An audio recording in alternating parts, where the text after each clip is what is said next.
Hi, I'm Sean Hale, the Public Works Director of the City of Stewartville, and trying to fill everyone in a little bit on the process we've had of getting our skateboard park up and running.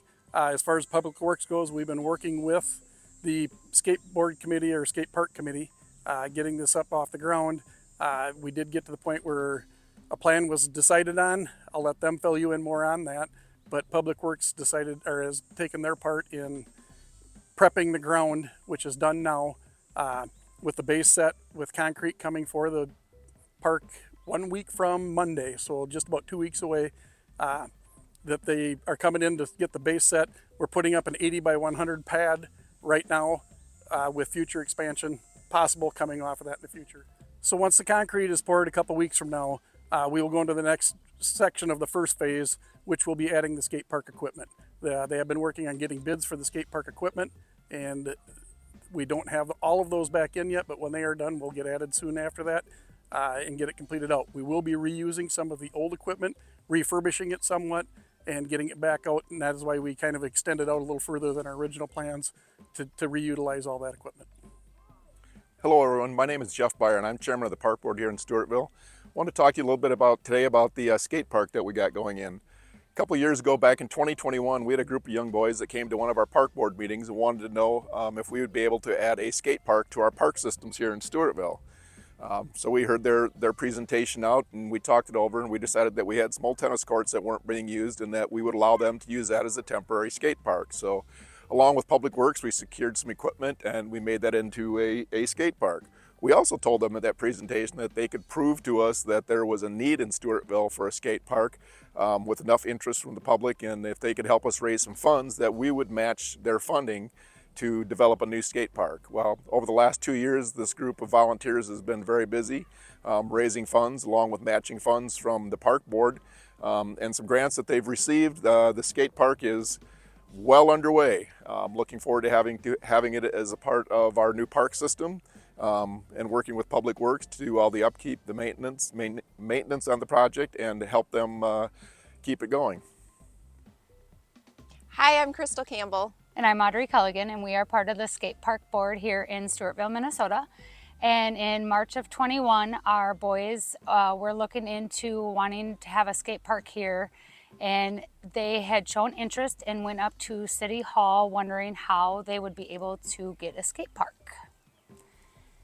I think for my son, it started during COVID. There was a lot of, just a lot of isolation and everything. And so they were able to get outside, and that was the one thing that they found that they could do with their friends. So he really took up skateboarding, BMX, biking, scootering around town, and really they wanted a safe place to go to do all of this. And so he came to me and was wondering, how could we make this happen? So we did start a little bit of research. For myself and my husband, I think we were looking for them to take a little bit more initiative. So when I heard that they had went down to City Hall and inquired about how to make this happen, my wheels started turning, and I'm like, okay, well, what can I do in the background to help these kids bring this to fruition? One of the major things that happened that put this project in motion is that the kids had to show that there was enough desire to have a skate park here in the community. So what they did was they set up at Quick Trip or area businesses, and they started collecting signatures of support. And we had a lot of people reach out to us, even through social media and different things, like, where are the kids at today? We want to sign their petition. We've got to get out there.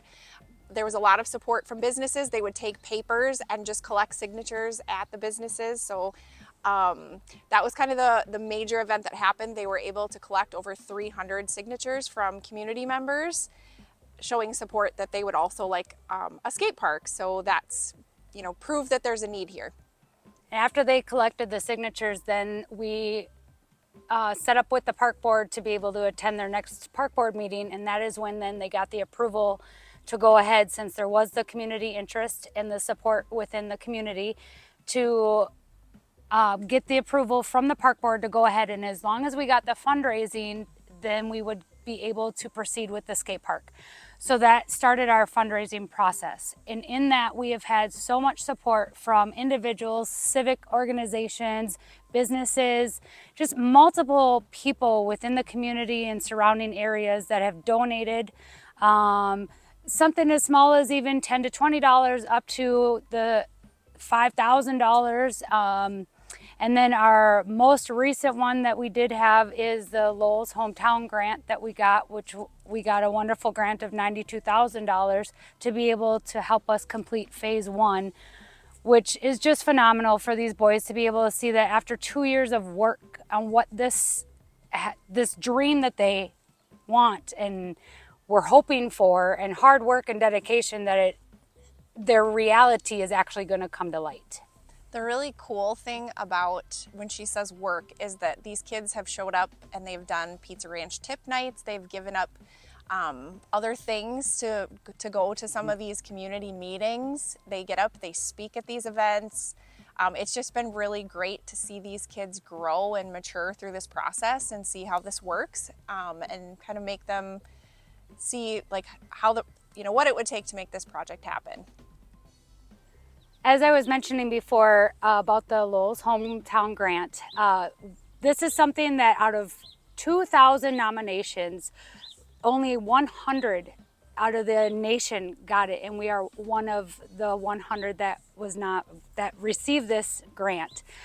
So that's why this is so rare and so fantastic for our town, little old Stewartville, to be able to get this grant and be able to complete phase 1 of our skate park for these boys. And being able to not only just do the concrete pad, but being able to do their ramps and their park benches and bike racks and things like that. So this is why to us, this is so important and so huge and so gratifying that the work that has gone into this, not only for the boys, for Crystal and I, but even the folks at the city that has helped us with this grant to be able to make this happen. I think the great thing about this project is that it will create a park that's accessible for anybody in the community. So from really young toddlers, they can be out here. You've got my in-laws are out here, elderly on their e-bikes. So it's just a great thing that is like, it's gonna just be great for a lot of different people. For the entire community. Yeah. Thank you for taking the time to learn about the skate park project. Follow our Facebook page at Stewartville MN Skate Park, and please don't hesitate to donate.